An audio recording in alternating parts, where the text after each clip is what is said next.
Hello and welcome to Fair's Fair, no one's favorite VTuber, and yes, I still think I count as a VTuber. And today we'll be talking about magic. Namely, where it is in your story, what it can do, what it can't do, and why it should always still do those things no matter what in the story, barring a select few exceptions. Now, I've always been an advocate that a story should always make sense, it should make logical sense, and you should try to adhere to some form of realism. And everyone always brings up, well, what about stories with magic in them?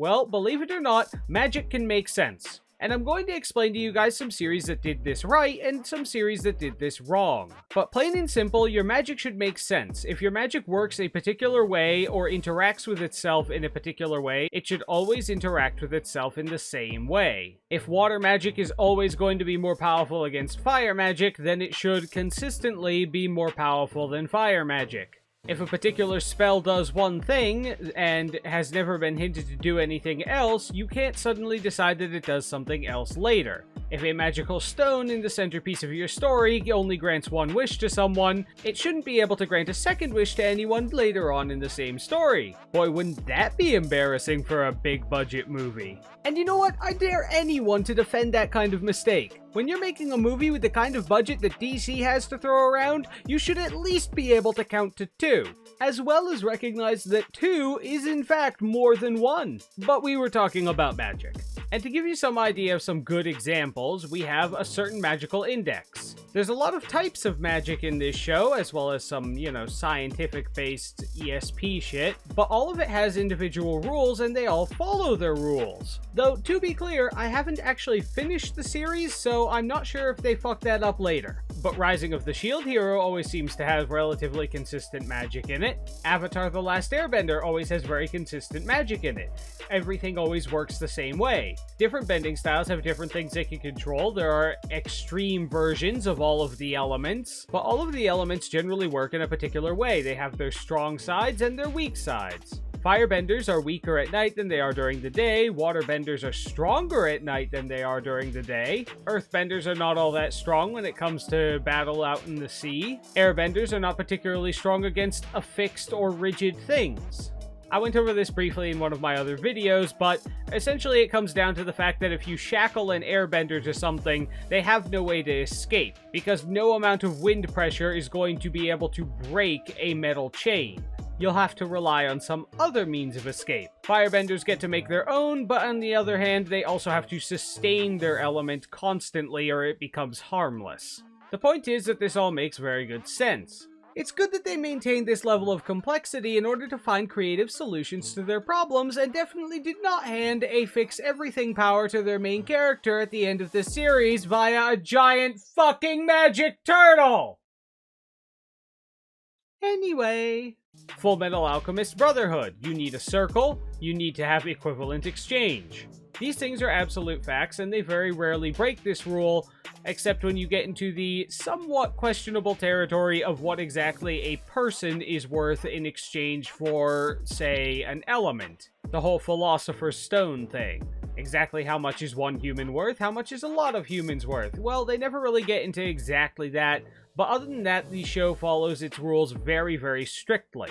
I've seen all of Fullmetal Alchemist Brotherhood, and it followed its rules all the way through, start to finish. But just because your magic is going to make sense doesn't mean you have to actually spell out everything to do with it. You can still leave a lot of mystery to it. I've said this before, but sometimes the best way to go about a technology or a magic in your series is to not explain it too much. In Saga of Tanya the Evil, they never explain how the magic works or exactly where its limits are. But they keep its uses very, very simple. It's used in some kind of technology to allow them to fly. It is used in their weapons to allow them to do extra damage, and they can create shields with it. It's very, very simple. By keeping it super simple, they have made it so you can index whether or not something is strong or weak based on just visuals and the reaction.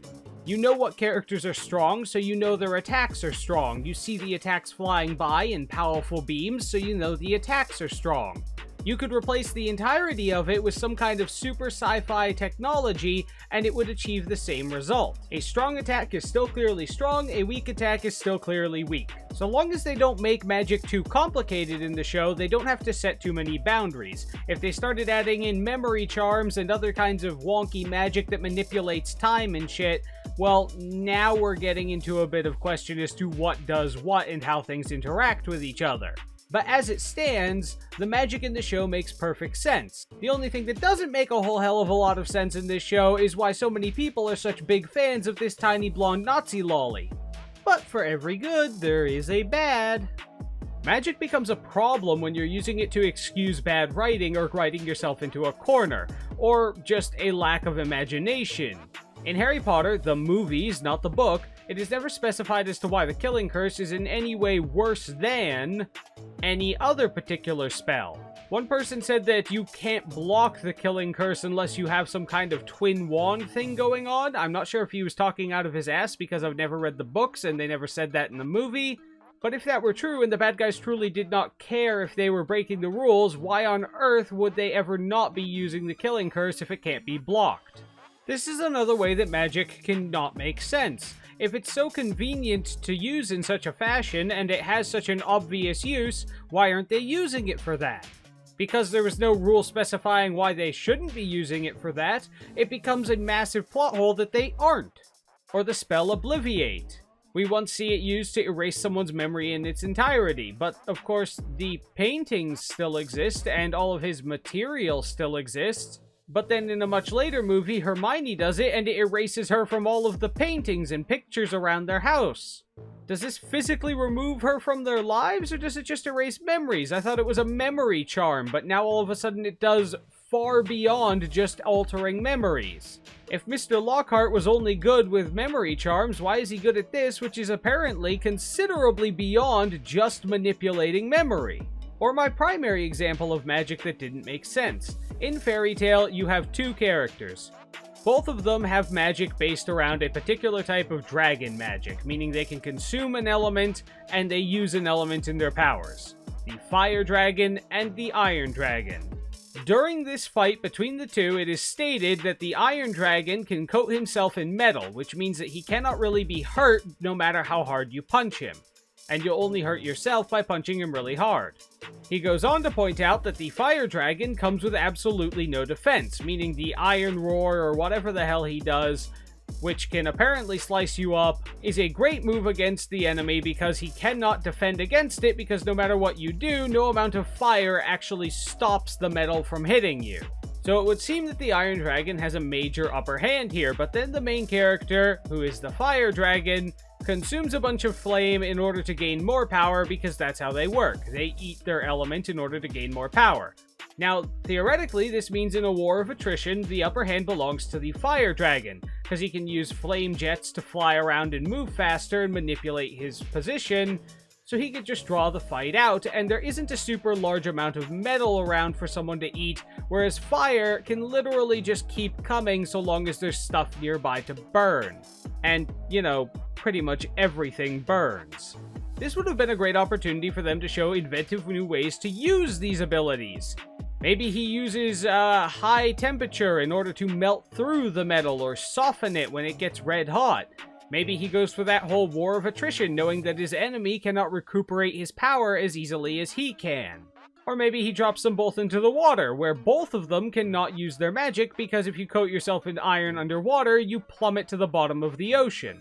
It was a great time for him to have to think about how he's going to approach a situation, and a great position for character growth. But instead, he just eats a whole bunch of fire, becomes super fired up, and wins the fight. How? By punching harder. Wait, I thought we already established in this very fight that no matter how hard you punch, it doesn't work because it's iron. Using your fire to propel a faster or a hotter fist doesn't hurt him because it's still metal.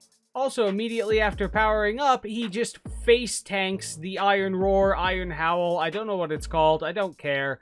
He just face tanks it. Takes it right to the chin. Doesn't do anything to him. Wait, but before this was cutting him up every time the other guy used it. And you explicitly stated that no amount of fire is defensive, that he doesn't have defensive abilities.